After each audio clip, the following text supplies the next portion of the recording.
Oke, baik. Pada kesempatan kali ini saya akan menjelaskan tentang pertemuan 9 dari sistem terdistribusi, yaitu tentang share data dan transaction.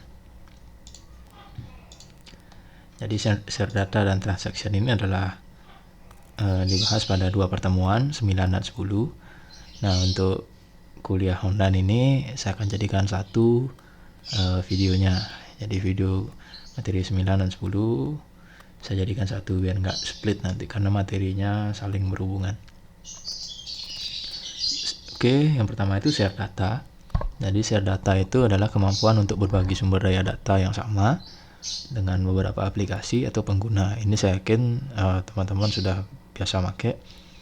Jadi sharing file pada sistem operasi Windows misalnya, atau dengan Google Drive misalnya, atau di sosmed yang punya fitur upload file itu juga termasuk share data.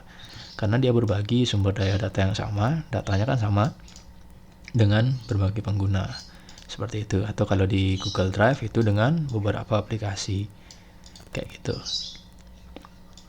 Nah, tujuannya apa? Jadi tujuannya adalah agar seluruh program, peralatan, peripheral yang ada lainnya dapat dimanfaatkan oleh setiap orang. Kata kuncinya adalah tanpa terpengaruh oleh lokasi maupun pengaruh dari pemakai lain. Jadi ketika kita share data, itu kita bisa akses di mana saja. Itu maksudnya tidak terpengaruh oleh lokasi dan maupun pengaruh dari pemakai lain. Kalaupun orang lain download filenya, buka juga filenya, itu tidak akan ada pengaruhnya dengan kita. Itu tujuannya adanya share data. Kelemahannya adalah, jadi bisa saja filenya bocor sehingga digunakan atau dimanfaatkan oleh orang lain yang seharusnya tidak bisa akses. Keuntungannya adalah kita tidak perlu copy atau duplikat datanya cukup satu, bisa diakses oleh banyak orang dimanapun. Lalu kita bisa batasi hak aksesnya, jadi kita bisa atur siapa saja yang bisa akses, sampai kapan bisa aksesnya, seperti itu. Lalu ada untuk backup data, jadi kalau datanya sudah kita share, suatu saat kita kehilangan datanya, kita bisa download lagi, bisa unduh lagi. Nah, itu kelebihan dan kekurangan dari share data. Selanjutnya adalah transaction. Namun sebelum ngomongin transaction, kita ngomongin fault tolerance dulu. Fault ini berarti kegagalan, kesalahan. Kalau tolerance berarti toleransi gitu ya. Jadi di komputer, fault tolerance itu adalah kemampuan sebuah sistem untuk melanjutkan tugas setelah terjadinya kerusakan. Nah, salah satu contoh dari fault tolerance ini adalah ini. Jadi ini ilustrasinya adalah beberapa hard disk itu dicolok pada satu perangkat, nanti dia akan menjadi satu buah input kayak gitu. Nah, teknologi ini namanya RAID, Redundant Array of Independent Disk. Jadi ini juga sudah dijelaskan di administrasi server. Jadi ketika satu hard disk mengalami kegagalan, kerusakan, itu sistemnya masih bisa melanjutkan tugasnya sesuai dengan definisinya. Jadi si RAID ini sudah menerapkan atau menggunakan konsep fault tolerance kayak gitu. Nah, apa saja yang menyebabkan kesalahannya, kerusakan, kegagalannya? Jadi yang pertama itu adalah kesalahan spesifikasi dari sistemnya, kayak gitu. Kesalahan implementasi, spesifikasi misalnya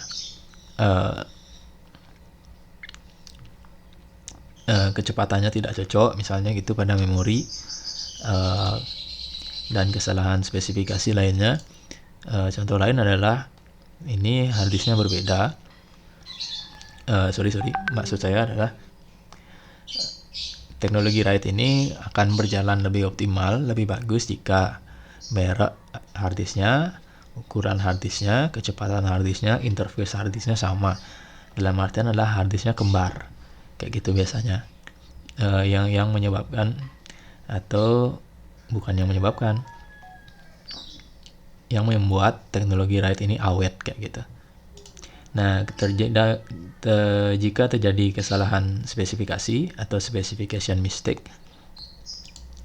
itu sistemnya akan masih bisa jalan, cuma tidak dalam waktu yang lama kayak gitu ya.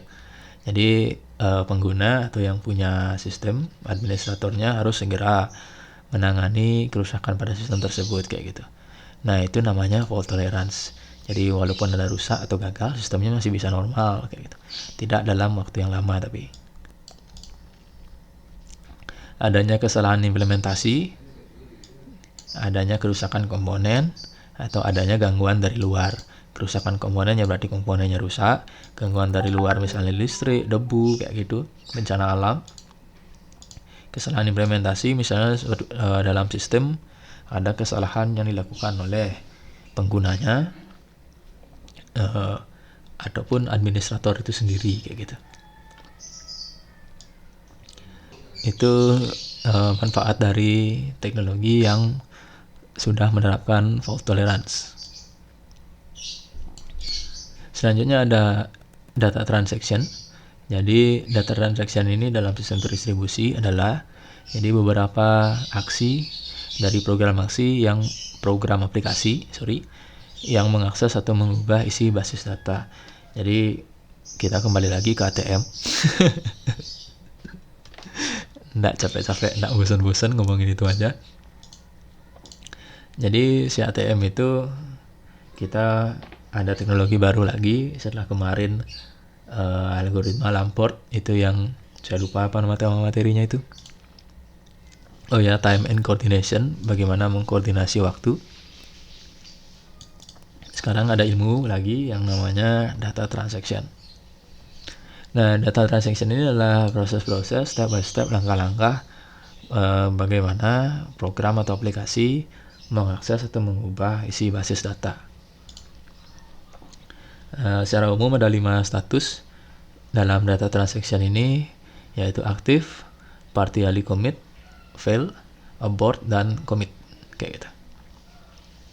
Nah, ini maksudnya apa? Jadi umumnya langkah-langkahnya seperti ini. Jadi untuk mengakses isi basis data, yang pertama si sistem itu harus berada dalam keadaan aktif dulu. Nah, setelah aktif itu dilanjutkan dengan mengakses isi basis data.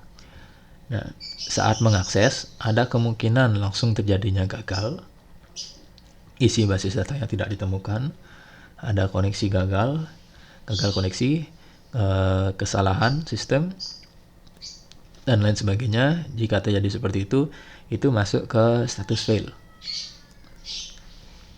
Dari status fail itu akan langsung dimasuk status abort, batal.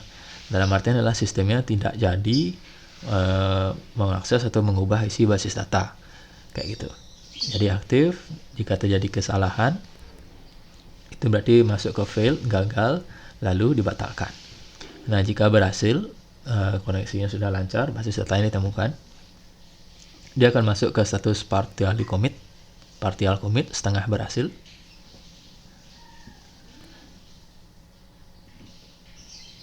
Dari setengah berhasil ini masih ada kemungkinan untuk pindah ke status gagal.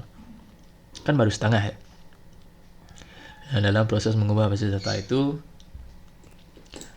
seperti yang kita telah bicarakan kemarin, itu ada langkah di mana data-data akan disamakan dulu di seluruh basis datanya sebelum proses itu dinyatakan berhasil.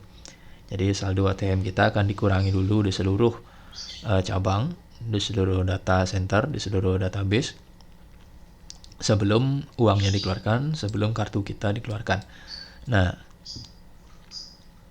ketika sudah berhasil mengubah namun belum selesai, ya belum semuanya berubah, belum di seluruh cabang berubah, itu masuk ke status partially commit atau berhasil sebagian.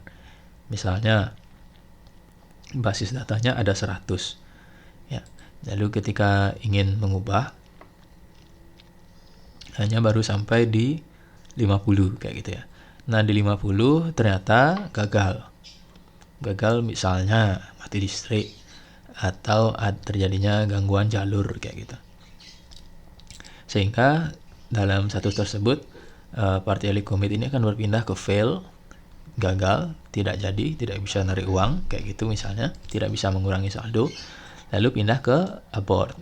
Jadi transactionnya dibatalkan. Aktif bisa ke partially commit.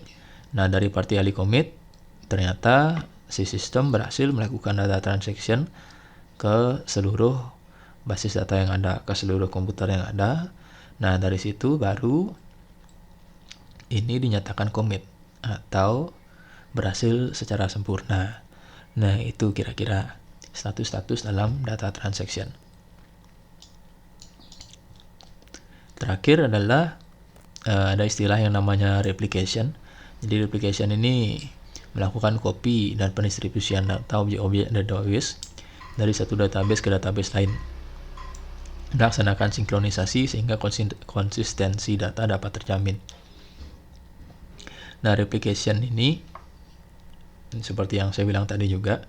Jadi contohnya adalah implementasi yang paling simpel adalah proses penyamaan. Misalnya kita sudah tarik uang, tarik saldo, lalu saldo kita itu di seluruh database dimanapun itu disamakan. Ya, jadi kita tarik uang, jadi nominal pada database sistem itu disamakan semua. Nah, teknik ini namanya replication.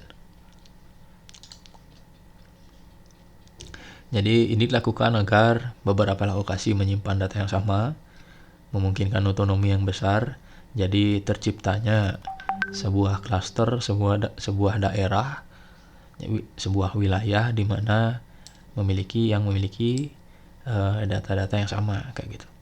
Meningkatkan kinerja pembacaan. Jadi data kita itu nggak tersimpan di satu tempat aja. Jadi kalau tersimpan di satu tempat aja, lalu banyak yang akses, itu akan menyebabkan data-datanya down, servernya down karena kebanyakan permintaan kayak gitu. Jadi sekarang sudah disimpan di banyak lokasi, itu akan meningkatkan kinerja dari sistem. Ya, terakhir adalah sebagai bagian dari strategi standby server. Nah, seandainya server atau sistemnya satu mengalami down, server lain, sistem lain itu dengan cepat akan siap untuk membackup karena sudah memiliki data yang sama berkat replikasi tadi kayak gitu. Jadi maksud si standby server ini adalah adanya server yang standby, jadi temannya itu siap menggantikan jika salah satu ada yang rusak atau salah satu ada yang bermasalah. Nah, kira-kira seperti itu penjelasan mengenai share data dan transaction dalam sistem terdistribusi. Semoga bermanfaat.